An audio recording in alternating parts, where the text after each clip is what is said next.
Let's try that again. Little technical difficulty. So I am Baruch Levi B. I'm coming to you live from Soul Centered on a new platform called StreamYard. So bear with me. I'm trying to work through the kinks. But I want to share with you some of the work that I do at Soul Centered, because I get asked this question a lot. And I thought, periodically I'll circle back and just kind of describe and define the work I do and how we might work together. I am a logotherapist, a meaning-centered psychotherapist. I'm also a spiritual guide, kind of trained and study in Kabbalah, Jewish mysticism, and Buddhist meditation and mindfulness practice, and also the Enneagram. And it's an ancient psycho-spiritual roadmap, if you will, really weaving those things together with some other best practice along the way into what I call the Defiant Spirit. It's how I'm naming my work right now. I'm writing a book called The Defiant Spirit, really the nexus of the Enneagram and Viktor Frankl's work and the Kabbalah, Jewish mysticism, and then helping people find meaning, purpose, direction in their life at any point in life, especially what I call life's T's: transitions, tests, trials, traumas, tragedies. And we're always all going through one of those, some variation of it, or maybe multiple at the same time. So I guide people through that to gain clarity, to gain purpose. My thesis in life has always been that we can get through anything if we have clarity, if we have purpose, if we have meaning. And so really finding those things at that nexus, at that crossroads is crucial. One of the ways that I do that is, and I've seen over and over again in my clients, is this sentiment around midlife. You can call it midlife wherever you want. I call it 30, 40 and beyond, to have that clarity and purpose, not just part-time, but all the time. Most all of us have clarity, meaning, purpose in parts of our lives at different times, especially in what Carl Jung calls the morning of life, the first half of life. You have meaning in your relationship, or purpose in your work, or you find joy in your family, but it's compartmentalized. It's different.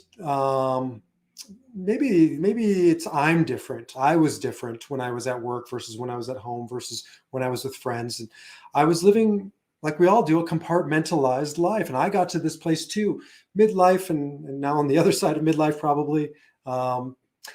I can't live compartmentalized. I don't want to live compartmentalized. It feels false. It feels fraudulent. And I hear this from all my clients. They don't want to live a certain way at a certain time with a certain person, and then another way, another time with another person. They want to live their true self, their authentic self, their real self, the self that they are, or even beyond the self, the spirit, the soul that they are in all aspects of their life.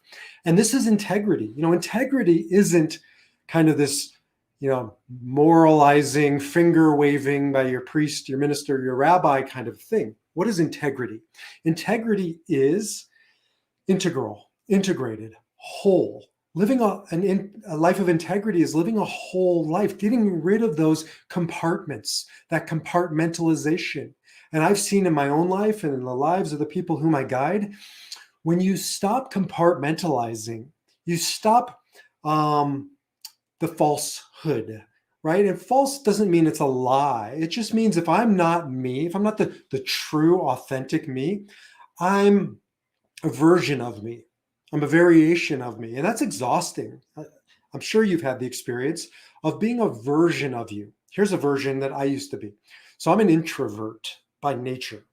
It's how I'm wired. And in the Myers-Briggs world, I'm an INFJ. I'm an introvert. And the world we live in almost says introvert like it's a dirty word. So I pretended to be an extrovert. And especially in my previous position as a congregational rabbi, I was expected to be extroverted, and I can do it. I mean, I flip a switch and I'll be a public speaker, and I'll be working the room, and I'll be out there 7 days a week if I had to. And I had to. And I felt myself becoming depleted. And people would say to me, you seem depleted. Why was I depleted? Because I wasn't being my authentic self. It doesn't mean I wanted to hide away in a room. It means that I wanted to be honest, that I'm not an extrovert, and I need to live my life in a way that feels little more authentic and transparent and who I am. And so I walked away from that profession for many reasons, not the least of which was I was tired of compartmentalizing, of having to be this way, in the synagogue setting, and this way in the personal setting, and this way in my family setting, this way with friends. That just didn't work for me. And so I had to find alignment in my life. And this is what I help other people do in their lives. Alignment comes when we stop living versions of ourselves, variations of ourselves, and we start living with integrity, wholeness, so that this is who I am, the same person at work and at home. You know how many people I work with, especially guys, who talk to me about they go to work, they're the boss, they're the professional, and they're this way. And then they go home and they're this way. And they can't align those two things. And the work we do is to help them get those two things in total alignment. And that comes when we stop living around the circumstances and reacting to the circumstances, and we get back to our values, our core values, because those things don't change. Your core values should be the same values at work, and the same values in your marriage, and the same values with your friends. And when those values when we're moving them around, we're on the slippery slope to hell.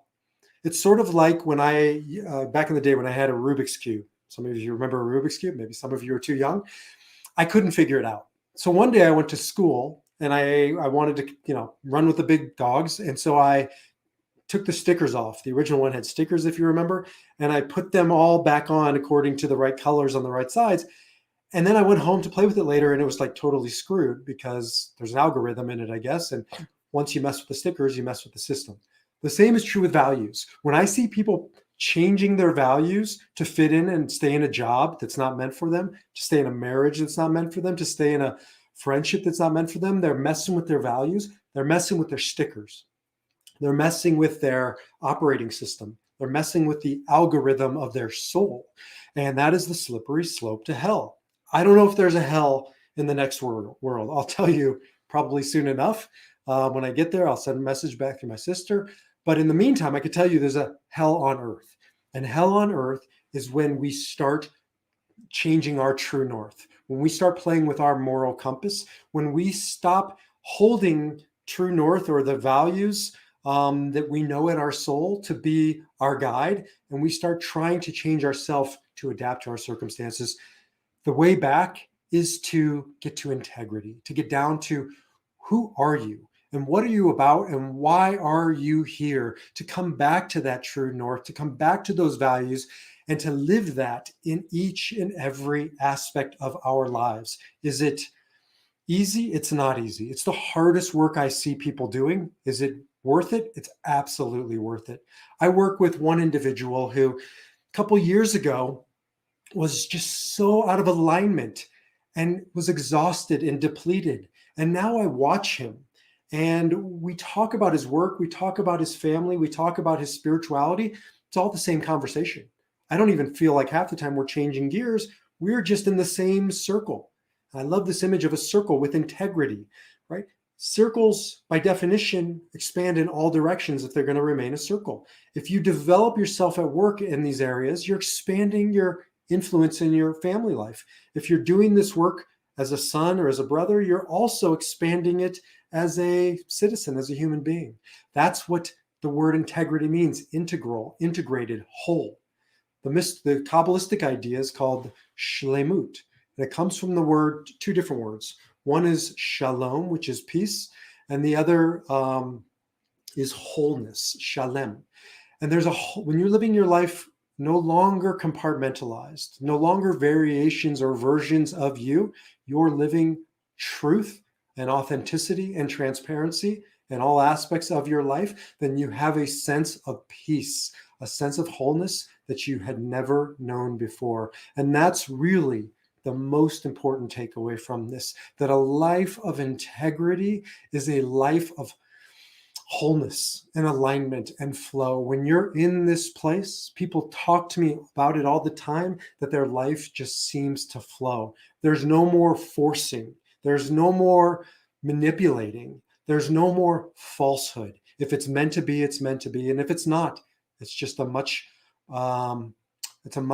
less violent and forceful way to be in the world. It's a much more, well, shalom, peaceful way to be in the world. So consider the idea that you can bring alignment to your life and flow to the direction that you are going by getting back to your core values, by making sure those values are in alignment in all aspects of your life, by looking at the areas in your life that you have been compartmentalizing, showing up as variations or versions of yourself, keeping those compartments separated.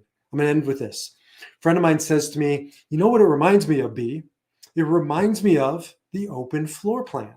I thought that's exactly right. Look at what's happened in architecture, at least in a lot of homes I've been in lately. The open floor plan, where it used to be you have a small dining room and a small living room and a small kitchen. Now you just open the thing up. And if you live in an open floor plan, you know there's an energy to the space, a transparency and a rhythm that I never felt in my previous homes before this one with the open floor plan.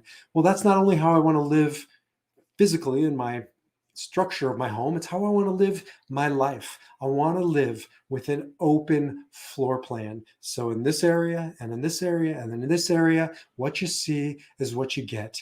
And what you get is what I've decided, what I've chosen as my core values, as my moral compass, as my true north. And I don't change the stickers on that Rubik's Cube anymore for anybody. That's the work I do. I would love to hear from you. Hear about how your life is compartmentalized, hear about how you're living in your integrity, hear about how you'd like to line those two things up and work with you in that process. You can reach out to me, shoot me an email at Baruch, B-A-R-U-C-H at mysoulcentered.org, or jump over to mysoulcentered.org and we can set up a discovery call. Until the next time, check out the Defiant Spirit podcast, check out our blog. Ariel is doing amazing work. Get to know her over at Soul Centered. Until then, Shalom, salam, namaste, peace, and live with integrity.